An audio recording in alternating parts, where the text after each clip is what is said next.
Assembly aba betomenim na asem no yanhwe anka ne ye a obon say yebeka asem no na asem we metre madwen mesre say won so tre wadwen devoid of insults.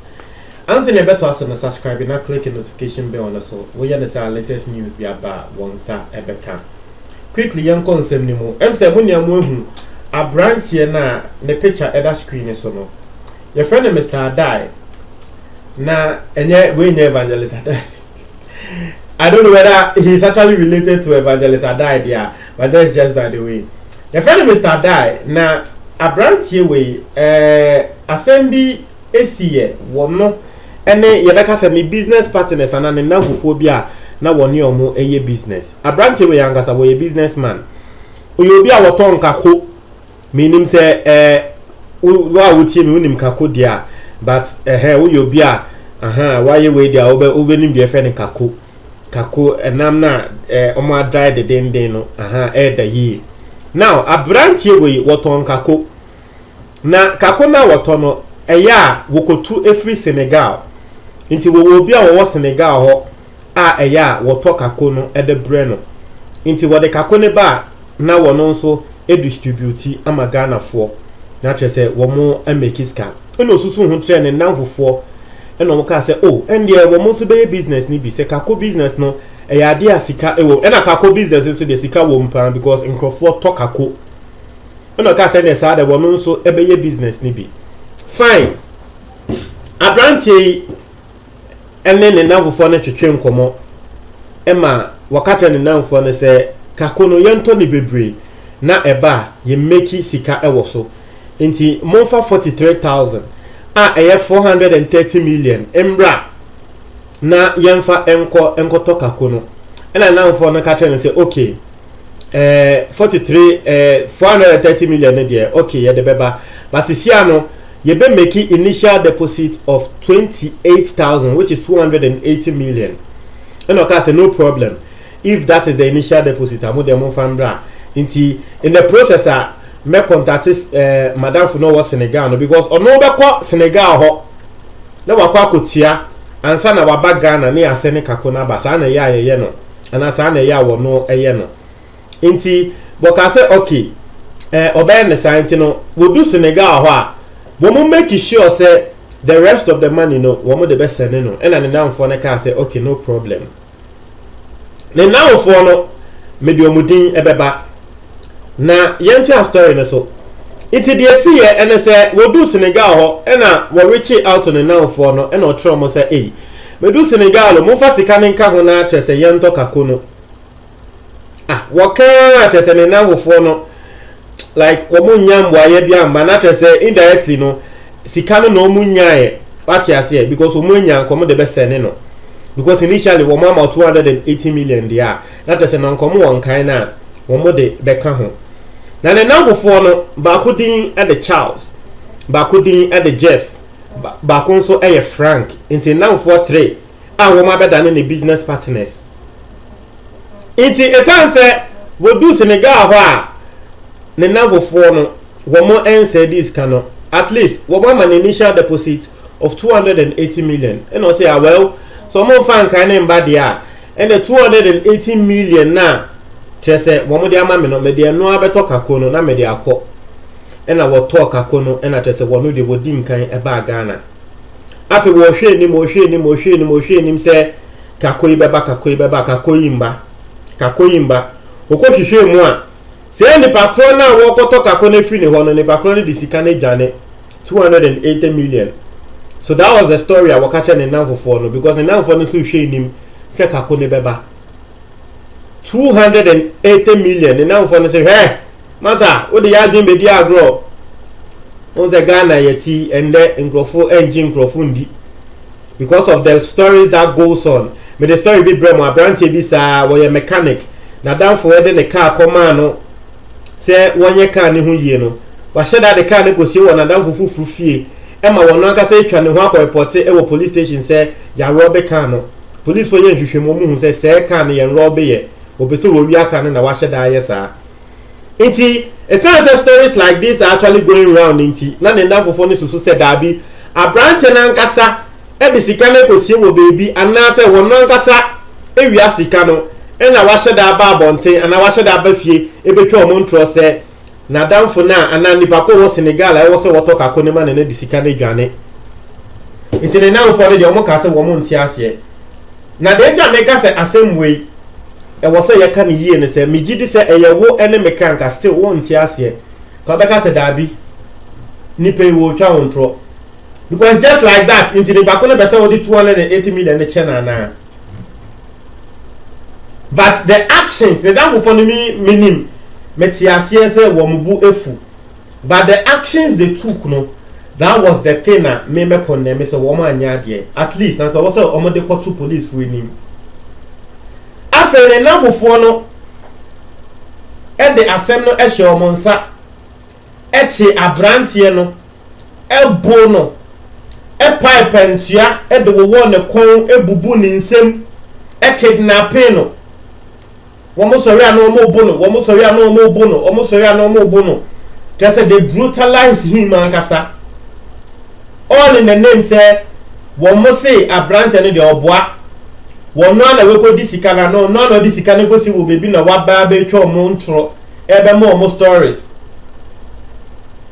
o mo bo ni name e ka trend say still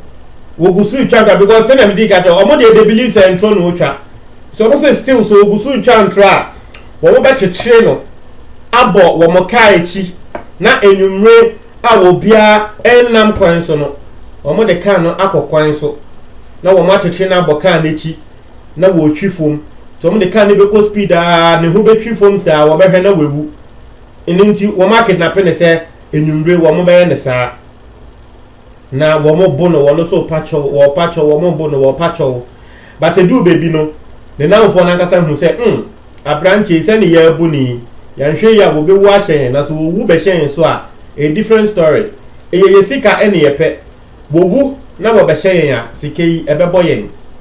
na trese police for ene yen so be nya asem bibi a ye ti kra ye ntumi ntina ho biom because ngrofo bete se ye kuma abrantie e bia na ono nso ngrofo abenyen bibi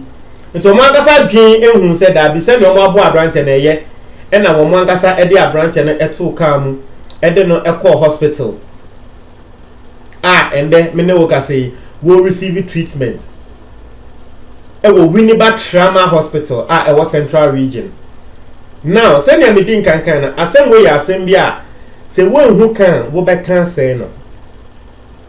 one and then we interested ni power Ghana and then we interested ni power Ghana mangasa mi fie me wa faase a we di 6 years muntie mangasa mi fie me wa faase a we di 6 years wono kra metumi suma no se koto ade breme akola keto we di 6 years wonim de oye wo di sika no kosie wo ebo ase wo ba na wa betre me se sika na era inti wo ye once na afi wasanso ye ne second third ena me ka say dabi akola we metre ne mafia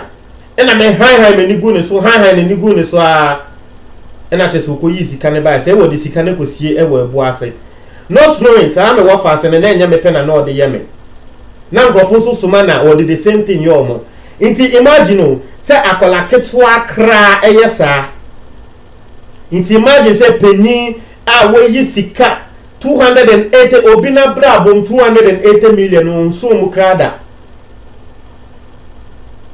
200 obi wo ho a 1000 cedis per enope no dia she business asema ne shebra sesa na obi abre ne mojani sa 280 million ka wu ni maybe wakoto ne car because kako business enya midin kan trail no sika wom woto kako ne ba kako dia wo ye den ensei sene a wo mo preserve adran no ensei da nkrofo so toda nti woto kako ne ba na wo koton kwan de obenya sika nti misusu se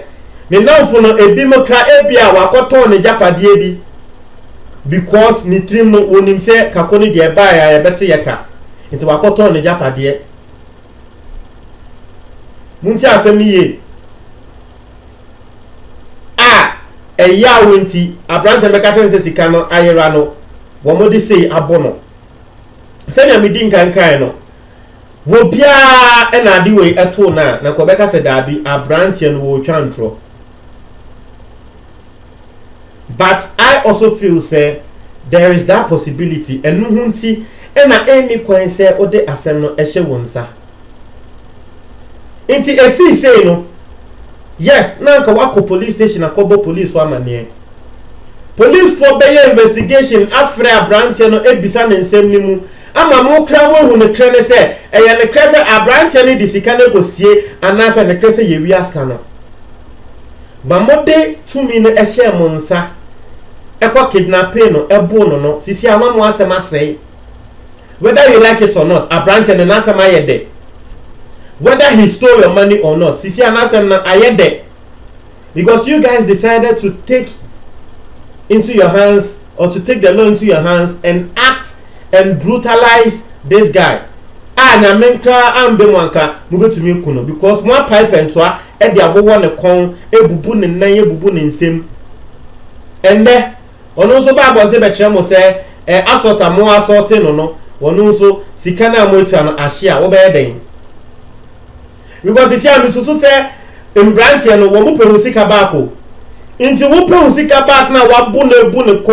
ebubu ne nsa ene ne nan no na ko no ni sika no mfa ko hospital na oba bonte no be tell say hospital ndra ya ma ne nia ekosi 10,000 cedis ana usika no de ni nia akɔhwɛ ne ho ya hospital a ebia na internal bleeding ne nyama bi so koso no be tell say wo de ni sika ne nia akɔhwɛ we hospital a edien na wo beka edien na wo beye se we hu eto de bia ebufuo etumi ma ye take actions bia ebia na nka wasem ye de basisi ano wasem na be propoto abe pro usika no wan hwe ye kra na wonsa enka because of what you've done to the guy intine mesre enye futu sem ema ye nyina aye tie enye futu sem ema ye nyina ebufuo sometimes who de ebufuo ebe take action bia obo say one day wuti hopa ana ebia onhira bi every baby ba na wo de ebufuo take action bi. Let me give you one example. Ghana haya emse muni ma branch na friend Kojo Sheldon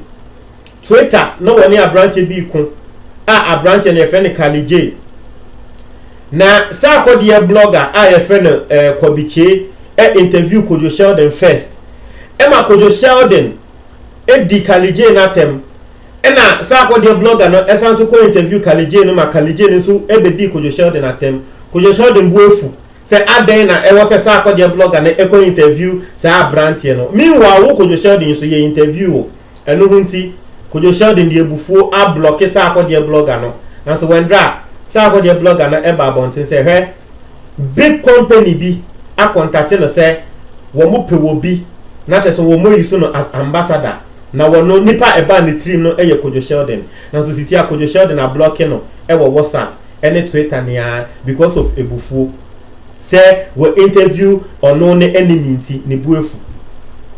eto de bia ye ma ye bufu ni e take actions bia e ya na later obon say it has